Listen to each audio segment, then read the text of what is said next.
Hey, thanks for joining me. It's Monday the 16th of January. My first decent video for this year, actually. We're going to kick things off for 2023 today. Okay, this is gold, one of my favorites. Triple bottom pattern here was our buy signal last year. September low, October low, November low. A rare triple bottom, if you remember. At the time, I was saying how rare that pattern was, but when it forms, it's extremely bullish, and immediately we shot up. Bit of a consolidation here. Once we broke through this area around 1830, 1835, that was our next buy signal.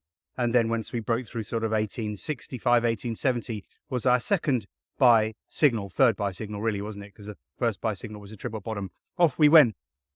Now, we've only just broke above here, using this level in the mid 1870, 1865 as support, and we've rocketed up. So at the moment, we closed last week at the high of the week. That's usually a bullish signal for the week to come. Even though when you look actually at the bottom of the chart, been overbought for quite a while, but there's no point in trying to short a market that's in a clear bull trend. Having got through this last area of resistance around 80, 1885, if you remember, now we're through there. There's no stopping gold for the foreseeable future. We could even get up to 1970, 1975. But just bear in mind, this is a short-term bull trend. You saw that on the weekly chart. The weekly chart basically in one big sideways pattern. We're going to have to see some serious breaks to the upside in order for this bull trend to continue. Even the moving averages on the daily chart, they've completely flatlined, just to emphasize the fact that in the longer term, we're only in a sideways trend. Silver bulls getting upset because they have not seen the kind of move higher that gold has seen. So the gold bulls are certainly winning. In fact, silver probably going to run into resistance around the $25 area. We'll need a break above there if we're really going to get going in silver. Here's a really interesting pattern in oil that you have to be aware of. WTI Crude Oil, the US contract. We dipped to 73.60 in November. We made a new low in December at 70.08. But in January, we made a low of 72.46, which is above the December low, of course. So we have a potential inverse head and shoulders pattern. This is a bullish pattern. The neckline is at $80, $90, $81. Break above 30 should therefore be a buy signal. It means we've cleared the neckline. We've completed the inverse head and shoulders pattern. What's the target? This could start a new bull trend, which we would need to clear 81.80 to 82.80, where we've got the 500 and the 100-day moving averages and a bit of a trend line resistance there. But if we get up through there, get up through $83, that really will clear the path. There's not really anything that the bears can do to stop this market getting $92, $93. That would be a total jump of around $11 or even $12. Moving on to currencies, US dollar index. Now, we had a really good run from a low in 2021 up to a peak last year. That peak was in September, just at the end of September. So a really good run from 89.5 up to 114.77. We've now retraced 50%. So this correction has taken us down 50% of that whole move. It is a big correction. And we've got a trend line coming from that mid-2021 low. So we've got a trend line, which is 20 months old. We did close the week below the trend line, which is around 102.40.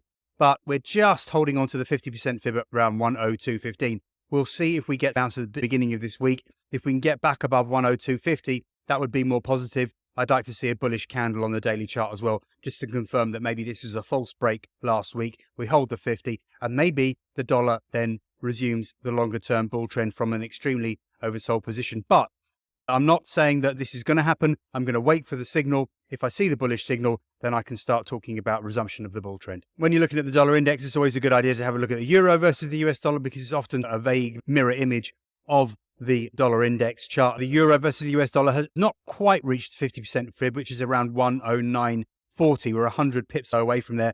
And I can't see any sell signal, nothing that would interest me in getting into a short position just yet, even though the pair are overbought, and we are certainly in a longer term bear trend. When you look at the weekly chart, no question that the euro has been in a bear trend against the US dollar since 2008. So eventually, I think this bear trend will resume. But right now, there's no indication that we should be getting into a short. Stock market's great fun to trade last year. We had some really good trades. We did manage to pick some highs in the bear trend. We were trading the bear trend all of last year, so that did work really well. However, this recent recovery has definitely fooled me. The DAX has gone a lot further than I would have expected, right up through the 500-day moving average there.